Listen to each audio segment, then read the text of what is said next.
Radio Passion Plus. Radio Passion Plus.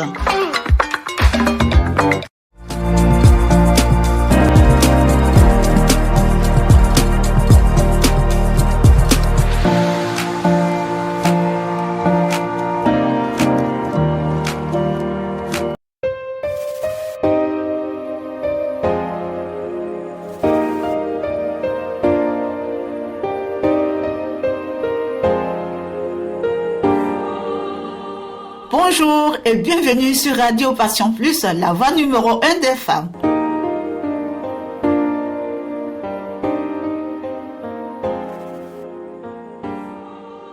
Bienvenue dans ce nouveau numéro de nos interviews. Aujourd'hui, nous vous proposons plusieurs témoignages recueillis lors de la Journée internationale de la lutte contre les violences faites aux femmes.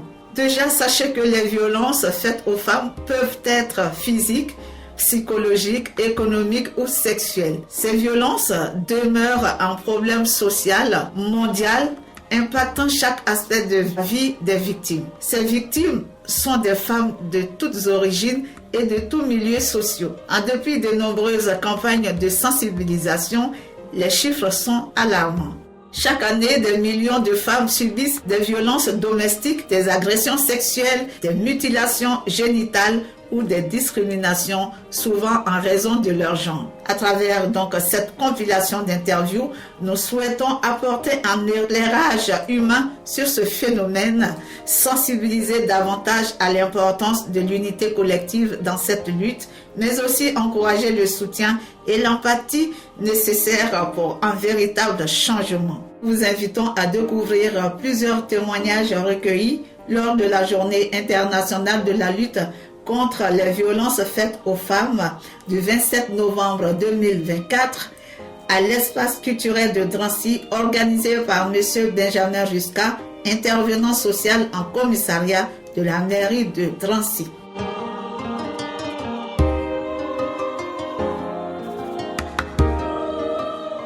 Nous commençons par un agent de la police nationale de Drancy. Oui, la police nationale est présente vu qu'elle est beaucoup sollicitée dans ces situations.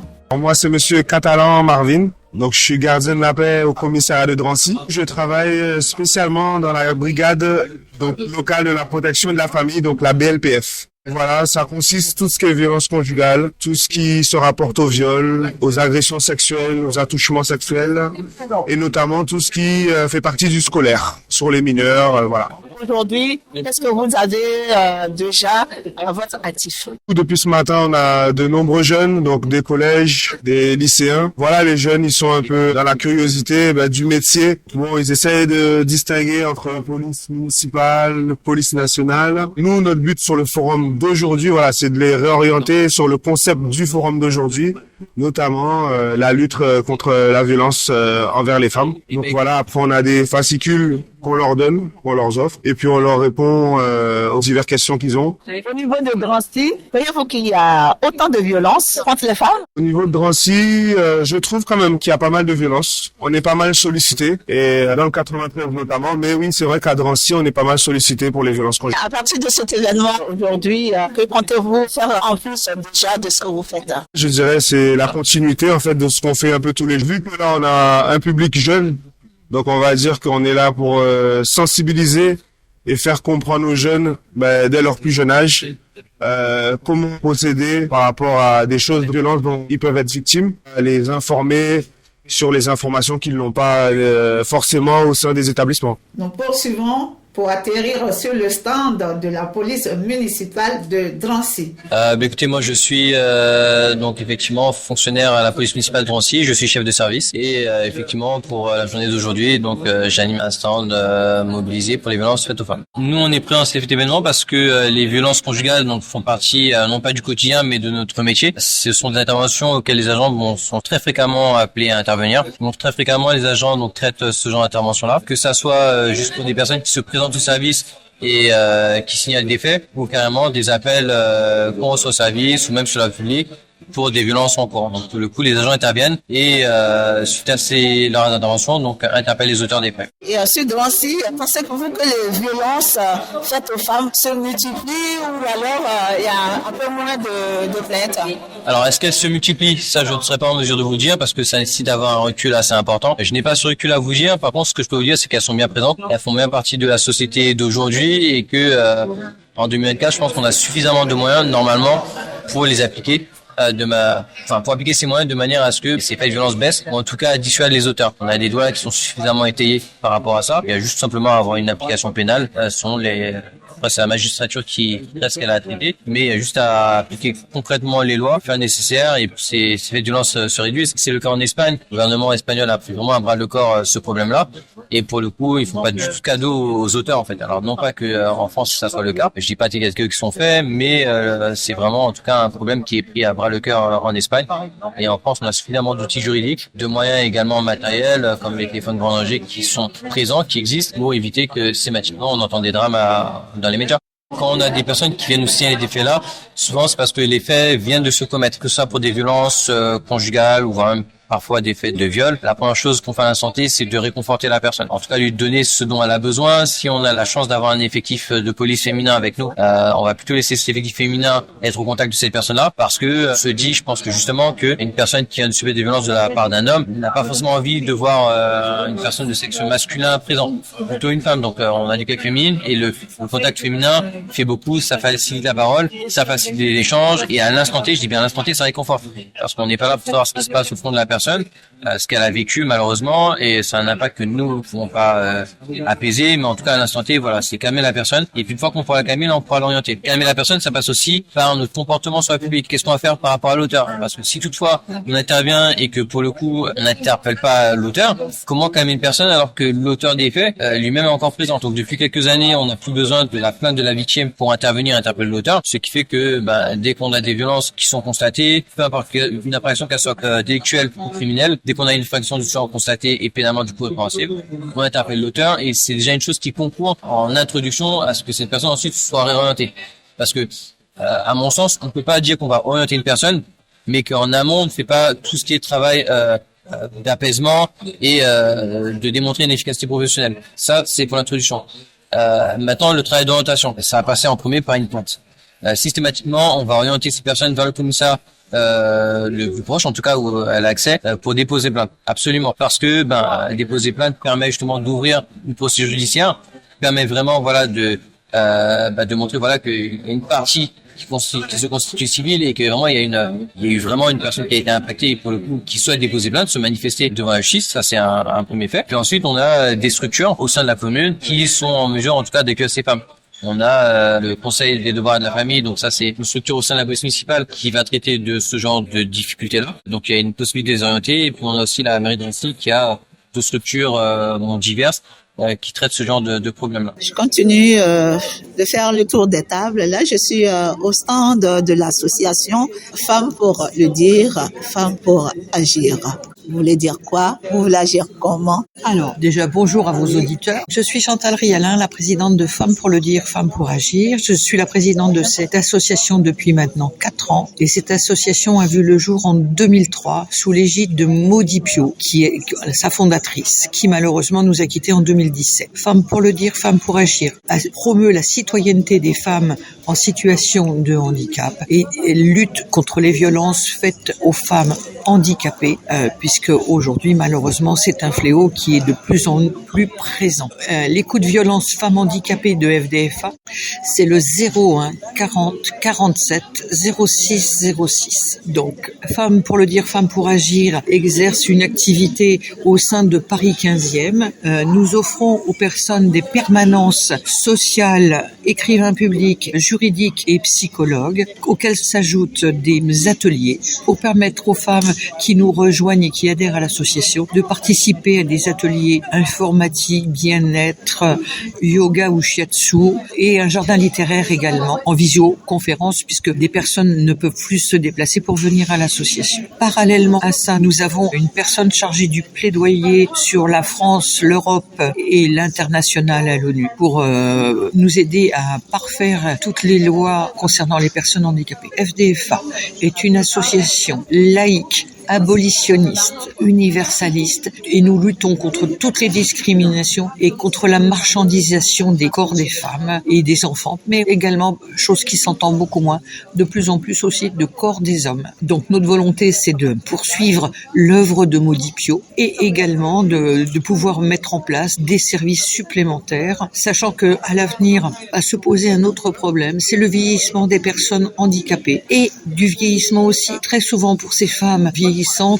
Parfois, elles ont des enfants en situation de handicap eux-mêmes vieillissants. Et là, que se passe-t-il pour ces adultes vieillissants une fois qu'ils ont perdu leurs parents? Ça va être la grande question de 2025 pour FDFA. Mais nous continuons à répondre aux appels des femmes qui nous sollicitent de la France entière, des dom-toms et parfois des expatriés, concernant les violences qu'elles subissent. Parce qu'il faut se rappeler que 4 femmes handicapées sur 5 ont été ou seront au cours de leur vie victimes de violences. Nous essayons de répondre au plus près de leur questionnement, de les orienter au plus près de leur domicile et de les aider. Nous restons à leur écoute, mais nous ne faisons pas d'accompagnement à long terme. La juriste et la psychologue ne prennent pas de clientèle ni de patientèle. C'est vraiment de l'accompagnement de proximité avec orientation pour que les femmes puissent retrouver au plus près de chez elles les services qui les aideront, puisque éventuellement, étant basée sur Paris, je ne peux pas me déplacer sur la France entière et je ne peux pas faire déplacer mes salariés sur la France entière, les dom-toms ou les expats.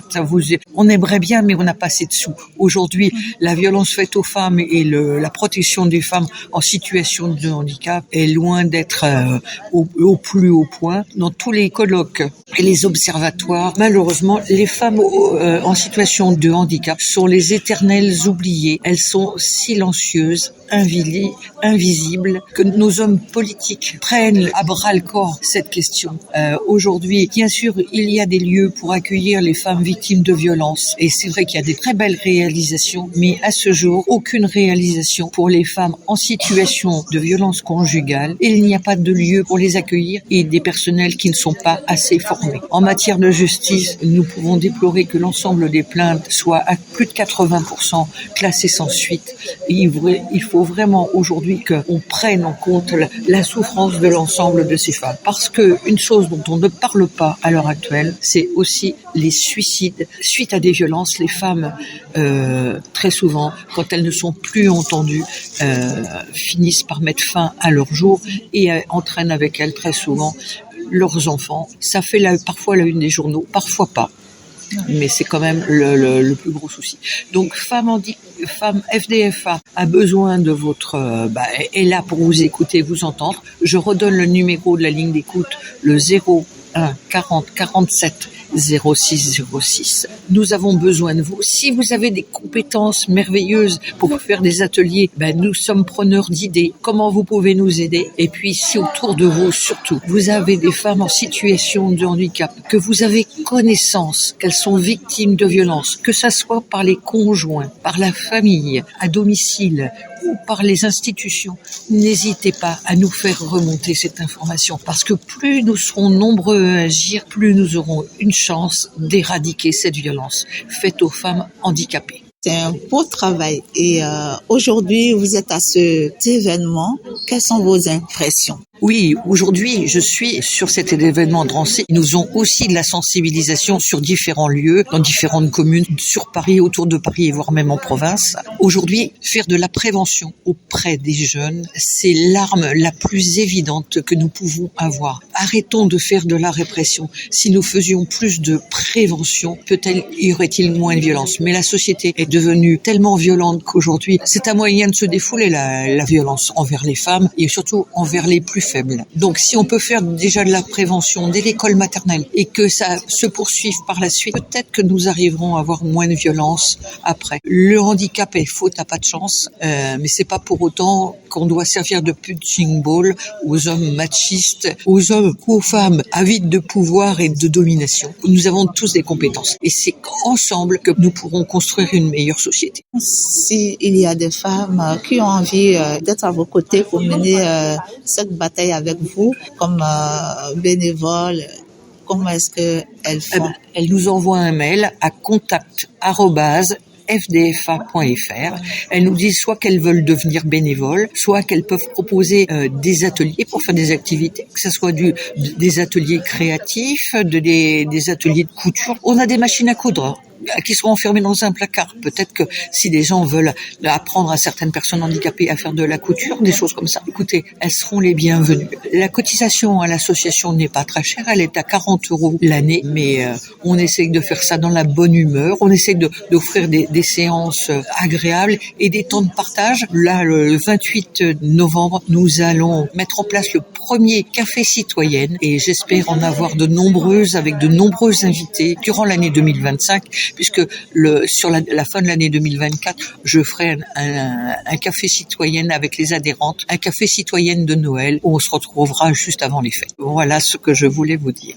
Pour terminer, quand une association ou une entité vous sollicite pour des ateliers, etc., est-ce qu'il faut forcément faire partie des femmes handicapées? Pas spécialement. Il n'y a pas besoin d'être soi-même en situation de handicap. C'est surtout de l'information. Parce qu'encore, trop souvent, aujourd'hui, on maltraite les femmes handicapées. Les femmes handicapées sont victimes de viols. Il y a une méconnaissance. Le handicap fait tellement peur encore qu'on s'imagine pas ce que vivent les femmes handicapées, dans quelles conditions elles vivent. Je suis moi-même en situation de handicap. J'ai su ce que c'était que la violence psychologique que j'ai vécue. Je sais ce que c'est. Mesdames, mesdemoiselles, vous avez entre 16 et 90 ans, 95 ans. Ne passez pas votre vie soumise sous le joug d'un homme qui ne vous veut pas de bien. Venez nous rejoindre, militez, entrez dans la danse pour faire valoir vos droits, parce que vous avez des droits et on doit les respecter. Les femmes en situation d'handicap ont des droits, on doit les respecter. Merci beaucoup, Madame la Présidente, et à très bientôt. À bientôt. Je continue à faire le tour des tables. Là, je suis au stand du Centre d'information sur les droits des femmes et des familles de Seine-Saint-Denis, CIDFF. Je vais prêter mon micro à toutes ces belles dames qui sont sur ce stand pour nous présenter ce centre d'information. Bonjour.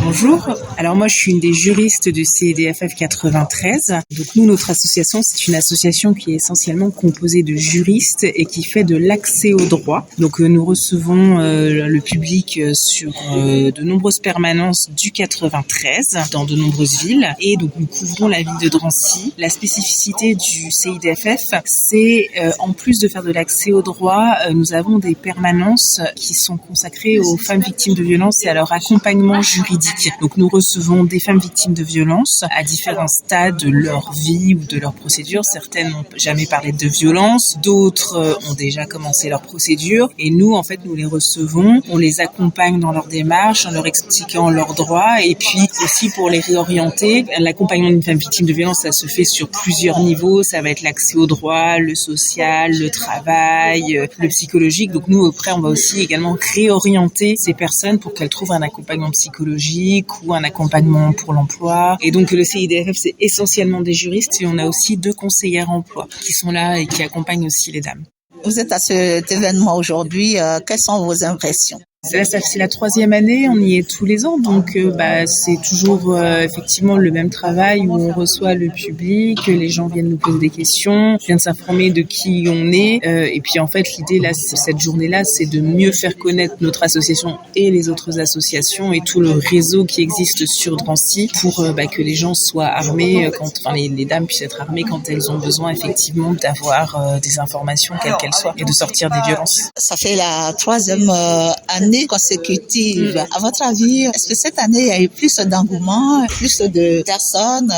Là, on est au milieu de la journée, donc ce matin, on a eu tous les lycéens, collégiens, donc il y avait beaucoup de monde. Là, peut-être que c'est la pause déjeuner, puis que ça va reprendre après, mais en général, il y a du monde à cet événement-là. Est-ce que les jeunes viennent aussi vers vous? Est-ce que vous vous penchez aussi sur les problématiques des jeunes dans la vie familiale, sociale et tout ça? Alors, nous, on peut recevoir des mineurs dans nos permanences. Par contre, on reste vraiment sur le juridique, l'accès au droit. Nous, notre mission, elle s'arrête là. On va pas travailler le social, ça, on va réorienter. Nous, c'est l'accès au droit, le juridique. Aujourd'hui, s'il y a des femmes qui ont besoin de cette orientation, de vos services, comment elles peuvent vous trouver? Elles peuvent déjà aller se renseigner en mairie, où en général la mairie de Drancy fait de très bonnes orientations, et puis tout simplement aussi aller au PAD, au point d'accès au droit, qui est en face du commissariat, où là, en fait, elles vont être accueillies, elles vont expliquer leurs problématiques, et elles vont être orientées vers la bonne juriste, la bonne permanence. Tout ce que vous avez comme audio, vidéo sur votre site, est-ce que nous, on peut relayer ces informations sur notre site ou ou bien il faut demander une autorisation? Alors, ce qui est sur le site de CIDFF 93, effectivement, vous pouvez y accéder. Après, vous pouvez, je pense que s'il y a un doute, vous pouvez contacter l'association, notre directrice, mais je pense qu'il n'y a pas de problème de relais du site web du CIDFF pour faire la publicité de cette association-là. Je pense qu'il n'y aura aucun souci. Merci beaucoup. Voilà. Est-ce que vous avez un dernier mot? Je vous laisse, non, ça ira. Merci pour votre interview, c'est gentil. Merci beaucoup. Vous êtes madame? Je suis madame Sylvie Martin. Je suis coordinatrice au Conseil pour les droits et devoirs des familles de la mairie de Drancy. Donc, on a mis en place un groupe de parole depuis quelques années maintenant avec monsieur Ruska, qui est l'intervenant social. C'est un groupe de parole qui a lieu tous les mardis maintenant. C'est un endroit anonyme où les femmes peuvent se présenter sans nous raconter leurs histoires ou raconter leurs histoires. C'est un groupe qui leur appartient. C'est elles qui font le groupe, c'est-à-dire qu'elles viennent, elles parlent si elles ont envie de parler de leur expérience, elles parlent entre elles, elles se donnent des conseils entre elles. Et nous, avec Benjamin, on intervient si elles ont besoin, évidemment, de choses plus matérielles, si elles ont besoin d'un appartement, si elles ont besoin qu'on les accompagne pour déposer plainte, si elles ont des renseignements à demander sur tout ce qui est ordonnance de protection. Mais autrement, le reste du temps, c'est un groupe qu'on a mis en place, c'est un groupe qui leur appartient. Alors, le lieu n'est pas identifié parce qu'on ne veut pas l'identifier. C'est les personnes qui veulent participer au groupe de parole qui nous appellent et c'est nous qui leur donnons l'endroit où ça se passe. C'est une histoire de sécurité pour éviter que les maris ou les compagnons violents viennent. Continuer leurs actions de violence. Exactement. D'accord. Et depuis combien de temps, si j'ai bien compris? 2 ans. Ça va faire, on va entamer l'année prochaine la 3e année. Et ces femmes-là, quand elles viennent vers vous, vous les écoutez, il y en a qui expliquent leurs histoires, il y en a Elles se racontent entre elles. Ah, nous, notre histoire, les intéresse, ne sont pas intéressantes. Ce qui est intéressant, c'est qu'elles échangent parce que la plupart d'entre elles ont ce sentiment d'isolement. Elles ont l'impression que ce qui leur arrive, elles sont les seules à le vivre. Et du coup, quand elles sont toutes ensemble, chacune apporte son expérience et c'est les autres, elles s'aident mutuellement. C'est un groupe j'aurais presque envie de vous dire que maintenant, à la limite, on serait pas là, il fonctionnerait quand même. C'est un groupe, elles se reconstruisent toutes ensemble. Et là, vous avez monsieur Ruska, donc, qui est l'intervenant social. Je connais madame, je connais.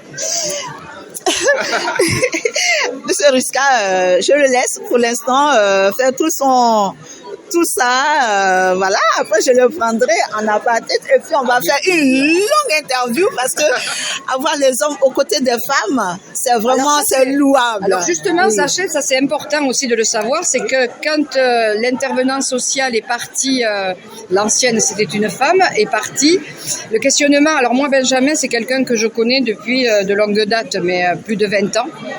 Et Benjamin, quand il s'est présenté à la mairie pour être intervenant social, il y avait des personnes qui disaient mais l'accueil des femmes victimes, comment ça va se passer, c'est un homme. Et je trouvais qu'au contraire, psychologiquement, c'était important dans la mesure où c'est un homme qui leur a, je dis toujours la même phrase, mais c'est un homme qui leur a coupé la parole et c'est un homme qui le leur redonne. Et Benjamin est dans ce rôle-là, il est absolument formidable. Donc c'est intéressant parce que c'est une autre image d'homme, Benjamin.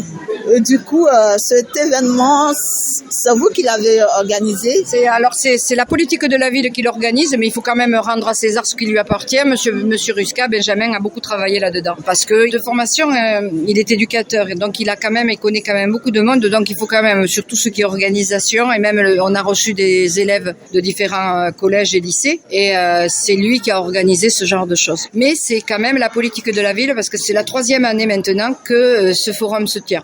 Alors après, il évolue au fur et à mesure des années pour le rendre de plus en plus intéressant, et que les personnes qui sont victimes de violences s'y retrouvent aussi. Parce qu'on sait bien que c'est très compliqué pour une femme de victime de violence de venir ici, s'afficher et dire voilà, moi je sais, compliqué. Déjà la démarche est compliquée, donc ça leur permet aussi de venir, de rencontrer des personnes, de pouvoir prendre sans pour autant se sentir libre. C'est ce qu'on veut, que les femmes se ressentent libres après avoir été victimes de violences conjugales. Cet événement aussi important aujourd'hui, je vois beaucoup de stands. Donnez-nous vos impressions.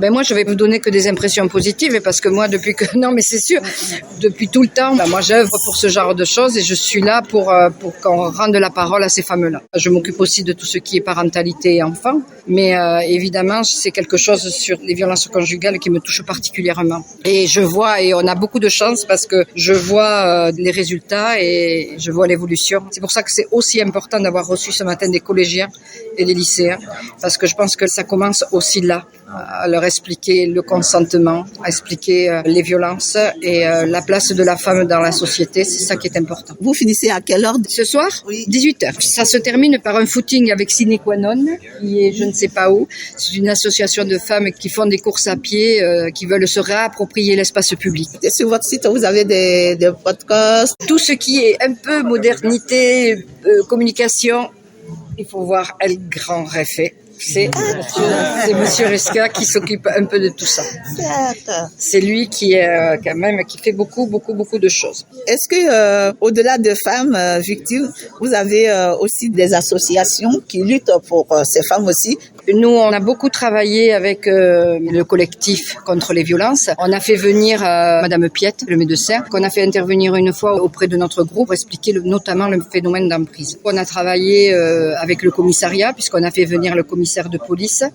On a fait venir le major de police qui est chargé des violences au sein du commissariat. Et là, on est en pourparlers, c'est pas simple, pour faire venir le procureur de la République en charge des violences conjugales qui viennent intervenir auprès des femmes. On essaye les questionnements, et puis ça leur apporte aussi à eux, parce que nos femmes à nous, elles ont plein de choses à apporter aux différentes instances, parce que c'est très facile quand on voit dans les journaux, quand on voit à la télévision, quand on nous raconte ce qui se passe. Le vivre véritablement et d'avoir le témoignage direct de personnes qui en ont été, c'est autre chose. Donc je pense que les professionnels dans ce genre de choses ont besoin aussi d'entendre les personnes qui sont concernées. Merci beaucoup, Madame Martin Sylvie. C'est ça. Merci de nous avoir donné de votre temps. Et on vous souhaite vraiment beaucoup de courage. C'est pas évident, mais on est content que aujourd'hui les langues se délient et que les femmes sortent du silence. Exactement. Et avec ce travail que vous faites, je crois qu'on va arriver au bout.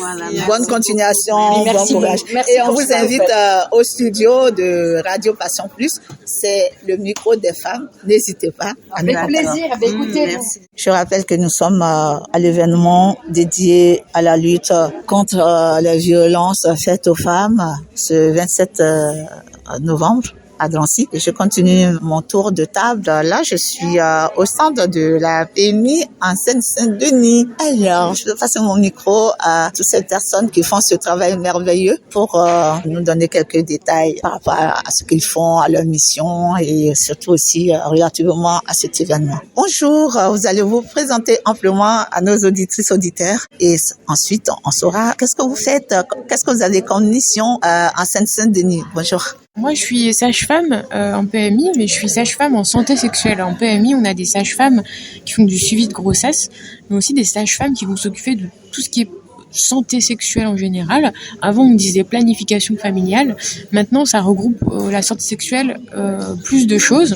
Donc, on a des missions pour tout ce qui est contraception, IVG, mais aussi des conseils sur les relations et la vie affective, sur la première consultation gynécologique, sur les préventions des IST, et sur le choix des méthodes de contraception.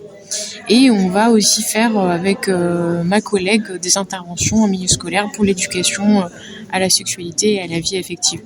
Donc ça concerne le public de la PMI, mais voilà, tous les publics en Seine-Saint-Denis. C'est des consultations qui sont gratuites, qui peuvent être anonymes. C'est en PMI aussi, on a de l'interprétariat, donc ça permet de, si on parle pas français, de pouvoir avoir recours à un interprète. Et c'est voilà, bienveillant et confidentiel. Donc moi, c'est Cabaret à Agathe, et je travaille dans 3 centres de PMI à Drancy. Vous êtes monsieur? Thierry Mollard, je suis responsable de circonscription PMI à Drancy.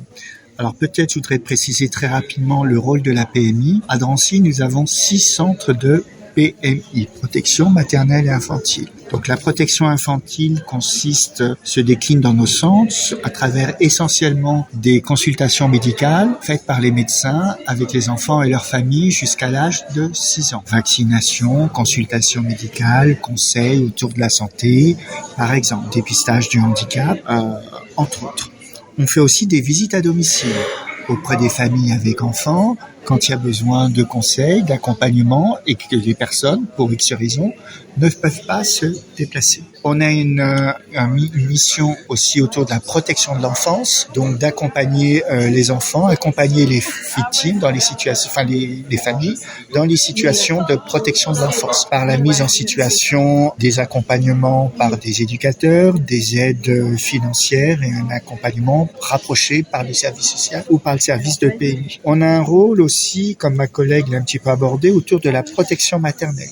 Suivi de grossesse pour les femmes enceintes, où les sages-femmes en protection maternelle vont, à travers des consultations, vérifier le bon déroulement de la grossesse du côté du bébé et du côté de la santé de la maman. On fait beaucoup de prévention, où nous allons, par exemple, dans les écoles, proposer ce qu'on appelle un bilan de santé à l'école maternelle qui se fait autour de l'âge de 4 ans. Là, on va voir tous les enfants qui ont 4 ans dans les écoles et faire une consultation de puéricultrice, des tests de dépistage visuel, auditif, langage, vérifier la croissance et si on repère une difficulté, on va proposer une orientation peut-être vers l'ophtalmo si on voit que l'enfant a un trouble visuel. Donc là, c'est une vraie possibilité pour les enfants d'intervenir au plus tôt pour qu'ils puissent avoir une prise en charge adaptée à leur situation de santé. Et quelquefois, ni les parents ni l'école n'a repéré que l'enfant avait un problème auditif ou un problème visuel. Alors, il était peut-être dissipé en classe, mais tout simplement parce que peut-être qu'il n'entendait pas très bien et peut-être que s'il n'est pas dans les prémices des apprentissages de la lecture, c'est qu'il ne voit pas bien,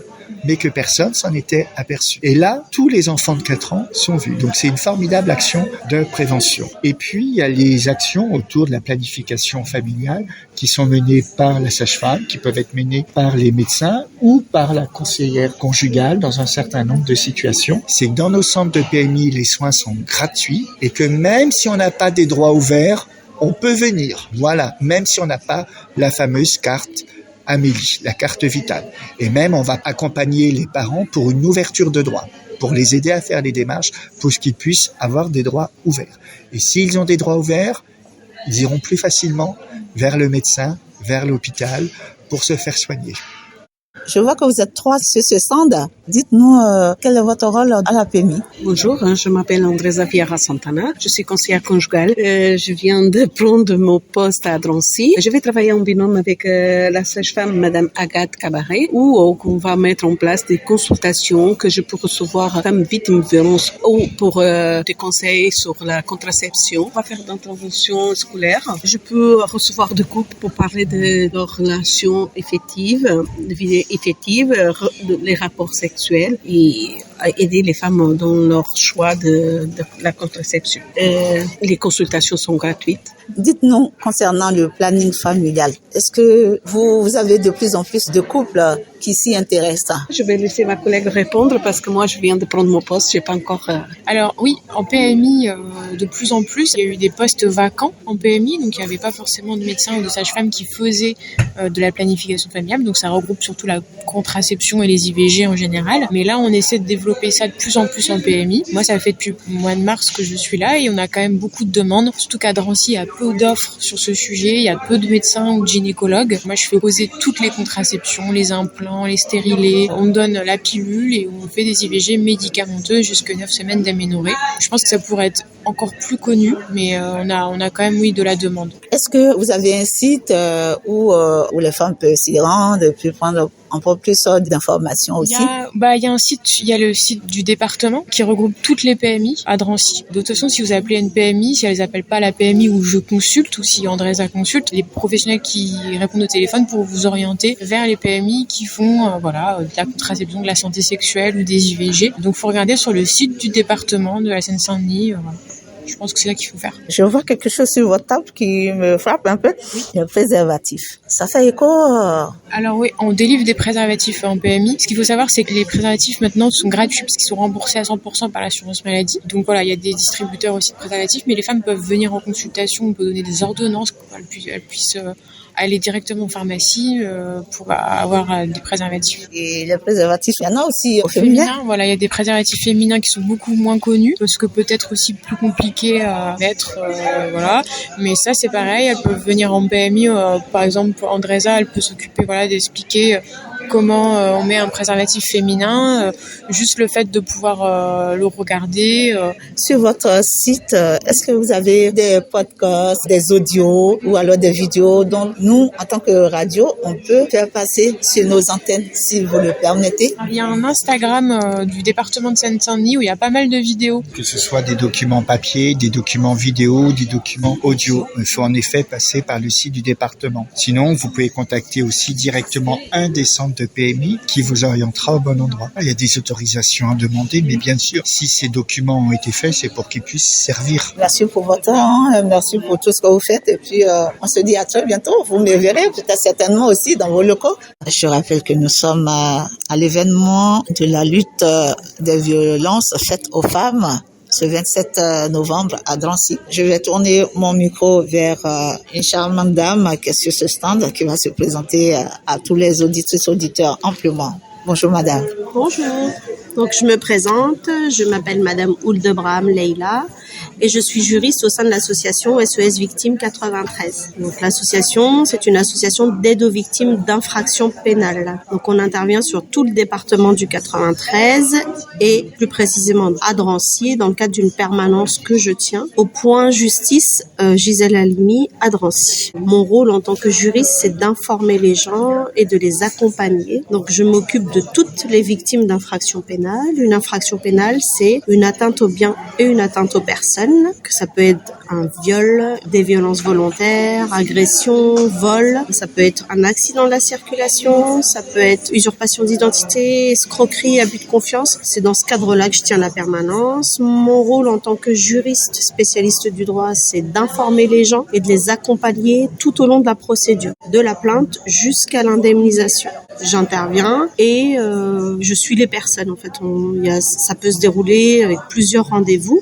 Les personnes viennent me voir sur rendez-vous à Drancy et au tribunal sans rendez-vous. En fait, on a des permanences un peu partout. Et voilà. Et selon la problématique, on fait de l'écoute attentive et on informe, on accompagne ou on oriente le cas échéant. Vous en faites souvent les stands concernant les femmes. Dans le cadre de l'association, on a un pôle référent violence conjugale. Donc il y a 2 juristes qui sont référents de violence conjugale. Dans le cadre, il y a le dispositif de protection BAR, bracelet anti-rapprochement, et le téléphone grave danger. Donc oui, dans ce cadre-là, on intervient souvent en tant que professionnel pour pouvoir sensibiliser et pouvoir informer les gens. Pour moi, c'est la 2e année que j'interviens ici, à Drancy. Mais mes collègues, elles interviennent dans tout le département, notamment Villepinte ou ailleurs. Vous êtes là depuis, j'imagine, depuis le début, c'est-à-dire depuis 8-9 heures. Il y a eu du monde et là, c'est la pause déjeuner. Quelles sont vos impressions déjà depuis ce matin? On a eu un jeune public. Il ne comprenait pas tous les tenants et les aboutissants de la procédure pénale ou en tout cas ce que c'est qu'une plainte et tout ça. Les premières étaient plus intéressées. Ils avaient une certaine maturité. C'était plus agréable de leur parler. Mon rôle, ça a été de vulgariser le droit, de leur expliquer un petit peu la procédure, mais de façon très simpliste. Alors nous, on est généraliste, c'est-à-dire qu'on fait toute infraction pénale, mais on a un pôle violence conjugale où il y a 2 juristes qui sont référentes et qui, elles, ne s'occupent que de violence conjugale. conjugales dans le cadre des dispositifs. Donc, et dans le cadre des permanences qu'on a, on reçoit beaucoup de victimes de violences conjugales, violences sexuelles ou violences sexistes. On les accompagne, on les informe. On a aussi, dans le cadre de l'association, des psychologues qui interviennent dans le cadre du soutien psychologique quand on estime, on aperçoit une certaine fragilité par rapport aux violences qu'elles ont pu subir ou une lassitude dans les démarches. On est amené à les orienter vers le psychologue pour qu'il leur apporte un soutien psychologique et qu'il les oriente vers une éventuelle thérapie ou psychothérapie pour se reconstruire et avancer. Où est-ce que on peut vous trouver? Le siège social est situé aux 3 rue Carnot à Bobigny. Donc ça, c'est le siège social où sont les psychologues. Sinon, à Drancy, j'ai une permanence au point justice à Gisèle-Halimi, qui est située aux 2 avenue Jean Jaurès. Et j'interviens tous les mardis de 9h à midi sur rendez-vous. Vous avez un dernier mot? Merci pour votre accueil et j'espère que les Drancéennes pourront toujours compter sur nous. Merci beaucoup et à bientôt. Notre intervenante suivante est la présidente de l'association Pretty Who. Elle nous parle de la mutilation génitale. Elle s'appelle Abousatou Diane. Il faut savoir que Pretty Who a été créé en 2020, mais a vraiment commencé ses actions en fin 2022, début 2023. Et l'objectif, c'est d'accompagner les personnes victimes de violences. Et je précise, les violences, c'est les mutilations sexuelles, d'accord? Et nous abordons aussi le viol, l'inceste, le mariage forcé et l'harcèlement. Et donc, il faut savoir que si cette association-là a été créée, c'est parce que Abousatou Diane a été victime, d'où l'histoire de Pretty Who. En quoi consiste l'accompagnement de vos victimes? Alors, il faut savoir que Pretty Who, déjà, ça signifie jolie femme. Donc, il faut comprendre que Pretty Who, c'est la femme avant tout. La femme à l'honneur, la femme dans l'écoute et dans l'accompagnement. L'accompagnement se fait en premier lieu vraiment par une cellule d'écoute. Tout ce qui va être une cellule d'écoute, de bienveillance. Donc, vous pouvez nous contacter par téléphone. Il y a un numéro qui met en place. On est également sur le réseau parce qu'on fait une émission tous les mercredis sur TikTok et Instagram. Et avant de faire autre chose, parce que nous, notre objectif, c'était vraiment de libérer la parole. C'est que les femmes libèrent la parole quand elles ont été victimes de violences. Et par la suite, nous avons décidé de faire des ateliers de groupe de parole. Des ateliers qu'on appelle miroirs. L'objectif, c'est que les femmes se regardent à travers un miroir et elles voient comment elles se sentent. Et elles essaient de se valoriser à travers ça. Et ensuite, nous avons développé, et tout doucement, nous essayons de développer tout ce qui est l'automaquillage, l'atelier bien-être. Madame la présidente, on va parler de mutilation sexuelle. Qu'est-ce que ça fait d'être mutilé? Si vous voulez connaître mon histoire, déjà il faudrait la regarder un peu plus sur YouTube. J'ai fait une interview avec une personnalité publique, Aïssa Moment, et là je prends le temps de raconter mon histoire. Effectivement, j'ai été excisée, et l'excision c'est vraiment une mutilation sur l'ablation partielle ou totale du clitoris. Le clitoris, il faut le comprendre, c'est un organe féminin. On a tendance à faire un lapsus avec la circoncision. La circoncision est un bout de peau. Donc imaginez-vous qu'on coupe un bout de pénis. C'est ce qu'il faut comprendre. C'est un organe, le clitoris, et il est simplement là pour le plaisir féminin. Il y a beaucoup de personnes qui ne savent pas et connaissent peu leur corps, alors que s'ils savaient les conséquences et les répercussions que ça donne, ça serait pas pareil. Vous avez déjà agi où concrètement, ici en Occident, en France, où vous allez un peu au-delà, parce que nous savons qu'il y a des pays d'Afrique où c'est encore d'actualité. En toute transparence, pour le moment, c'est en France, c'est en Europe. Pourquoi? Parce que on est sur le après. On n'est pas sur quand tu as été excisé. Est-ce que tu fais la chirurgie réparatrice? On est sur une fois que tu as compris que tu as été excisé, que tu veux ou pas faire la chirurgie réparatrice, comment tu te sens? C'est vraiment notre question qu'on pose. Et on se rend compte que on parlait pas de ce sujet-là. On découvre notre excision une fois qu'on est marié, une fois qu'on va voir un gynécologue, une fois qu'on est enceinte. Et là, on se dit, bah oui, mais comment elle se sent cette femme-là? Notre objectif, c'est vraiment d'accompagner les femmes de l'Europe. Et ensuite, on verra. Vous pensez que la sonnette d'alarme fait-elle vraiment écho?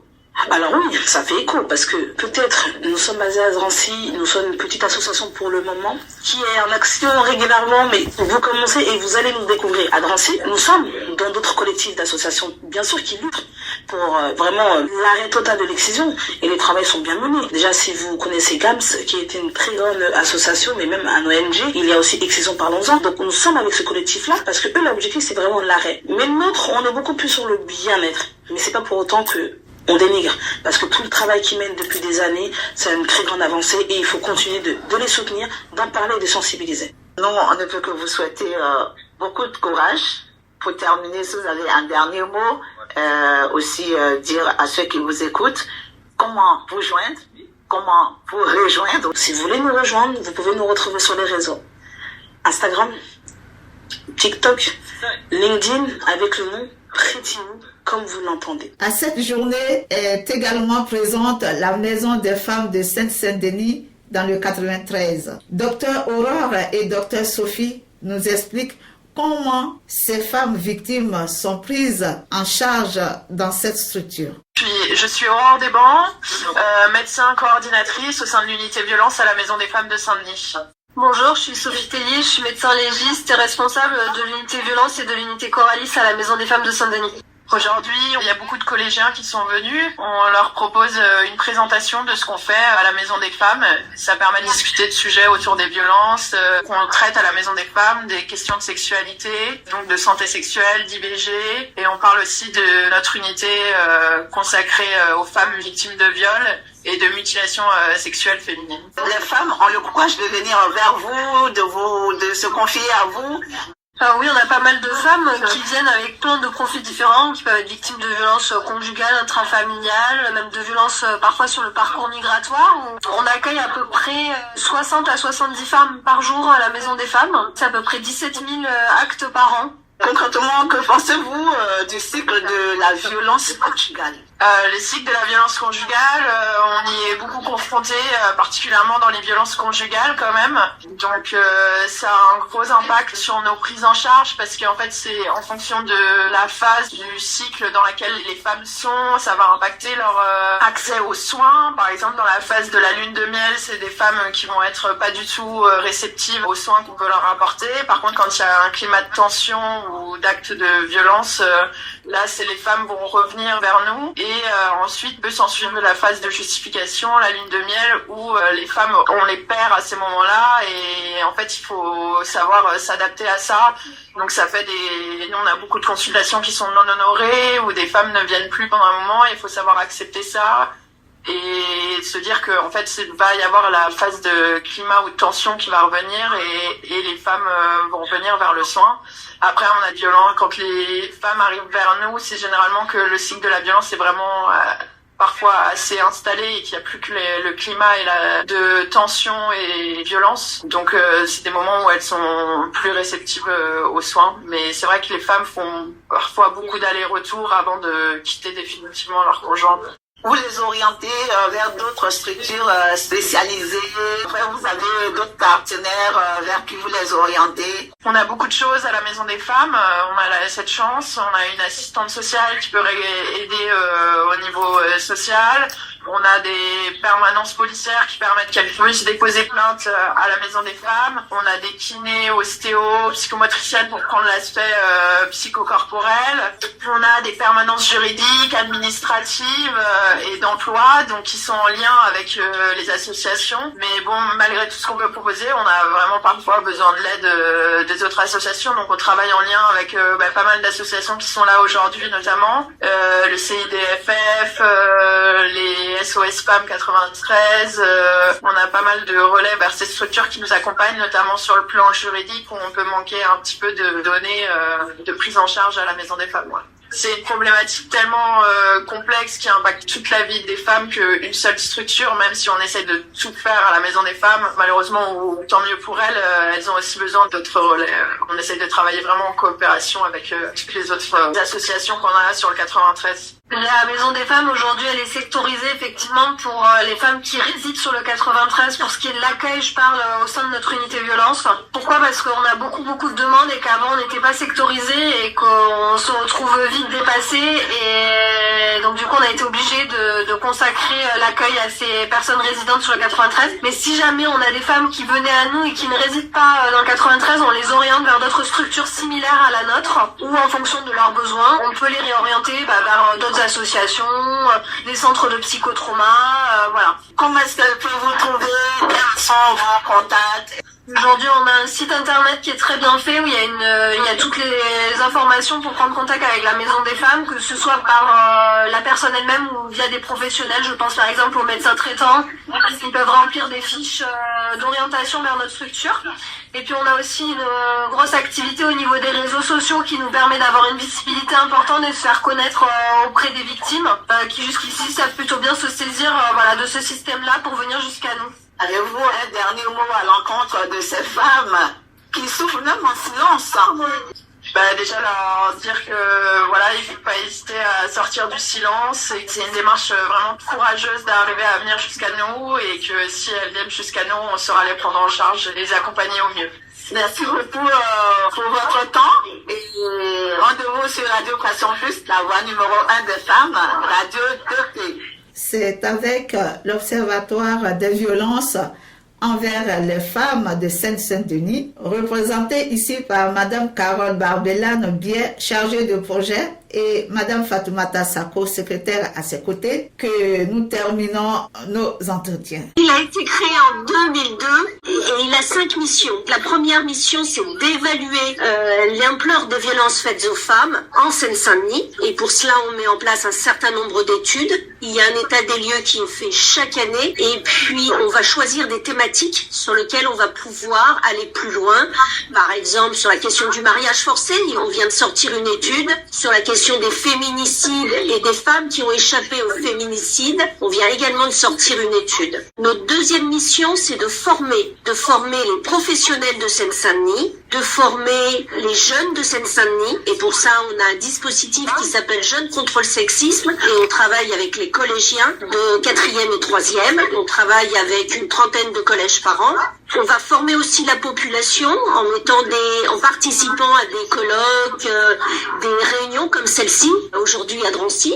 Notre troisième mission, c'est de produire. On produit des guides, on produit de la documentation, des affiches qui sont destinées aux professionnels pour pouvoir aller plus loin avec les femmes qu'elles rencontrent, pouvoir poser la question des violences, et on va aussi produire des documents qui sont plus grand public. Notre quatrième mission, ça va être de mettre en place des dispositifs qui vont protéger les femmes. Par exemple, l'Observatoire départemental de la Seine-Saint-Denis a initié le téléphone grave danger, qui a ensuite été généralisé sur la France entière. On a mis en place des mesures de protection dans le cadre des séparations au moment du droit de visite. Donc c'est ce qu'on appelle la mesure d'accompagnement protégé et l'espace de rencontre protégé. Ça permet à ce que madame ne soit pas en contact avec monsieur au moment de la remise des enfants. Et puis, on a d'autres dispositifs comme protocole féminicide qui a été mis en place dans le cadre d'un féminicide pour protéger les mineurs, les hospitaliser et prendre soin d'eux au niveau des conséquences de ce qu'ils ont pu voir et entendre. Et puis d'autres dispositifs, on a parlé de Jeunes contre le sexisme, on a parlé aussi d'un toit pour elles, qui est un dispositif qui va faciliter le relogement des femmes lorsqu'elles sont en fin de parcours, qu'elles ont mis en place tous les dispositifs. Voilà. Notre mission, c'est d'organiser la formation des professionnels qui, elles, vont voir les dames. C'est-à-dire avoir des professionnels qui sont en capacité d'entendre les violences subies, qui sont capables même de poser la question des violences. Ça nous fait gagner du temps pour faire un meilleur repérage. Notre travail, ça va être de les former aussi sur les conséquences des violences et les orientations possibles. Vous êtes à cet événement, quelles sont vos impressions?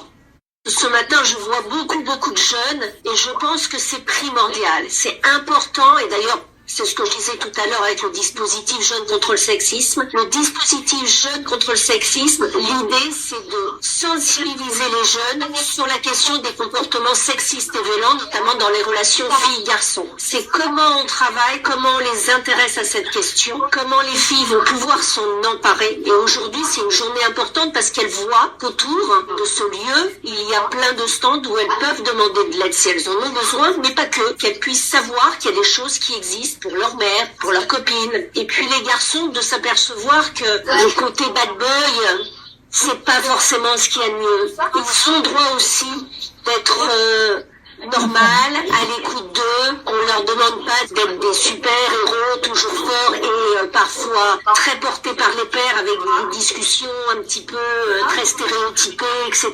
C'est pas la vraie vie. La vraie vie, c'est quand même de pouvoir vivre ensemble, filles et garçons, sur la même égalité. Au niveau des réseaux sociaux, est-ce que vous canalisez ce fléau?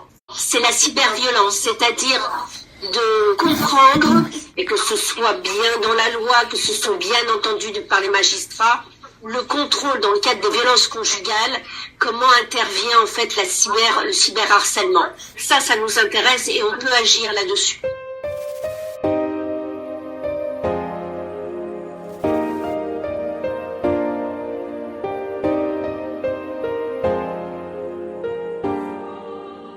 À travers cette série d'interviews, il est évident que les violences faites aux femmes ne sont pas un phénomène isolé, mais un problème systémique qui touche tous les aspects de la société.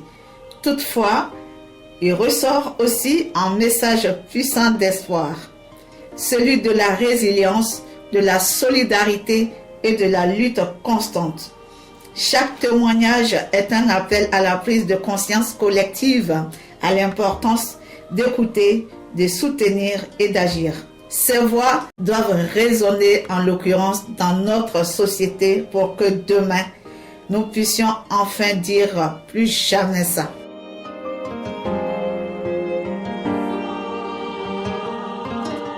Nous disons également merci à M. Benjamin Ruska avec ses collaborateurs, toujours aux côtés des femmes pour leur lutte. Merci à tous les organisateurs de cette journée internationale de la lutte contre les violences faites aux femmes et à très bientôt. Merci de nous avoir suivis et n'hésitez pas à télécharger gratuitement notre application via Google Play et App Store. Vous avez également le site de Radio 2P, https://radio2p-ongcdc.fr. Merci et à bientôt.